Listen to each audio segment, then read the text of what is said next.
Nous sommes à la sortie de Sadzo, à l'orée du bois. C'est de ce bois que vont surgir les Panzergrenadiers dans la nuit du 27 au 28 décembre 1944. Alors, c'est une attaque improvisée, c'est une attaque peu planifiée, c'est une attaque qui va souffrir de nombreuses difficultés tactiques qui sont principalement liées au terrain. Il n'est pas possible de traverser le bois avec des blindés, avec des véhicules.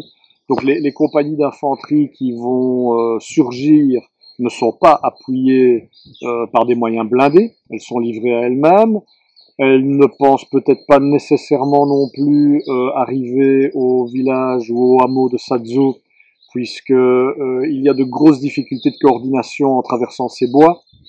Le terrain ne permet pas la communication radio, les ondes passent mal, donc il n'y a pas de coordination entre les différentes compagnies qui vont s'égarer à un moment donné dans ces bois. Et donc les Panzergrenadiers vont surgir, leur objectif c'est la route proprement dite, et s'ouvrir un chemin vers Érezé d'une part à l'ouest, vers Grand-Ménil à l'est, et donc elles surgissent, elles arrivent au hameau de Sadzo, où, on l'a dit, les hommes de la compagnie B du 87e mortier sont en train de dormir.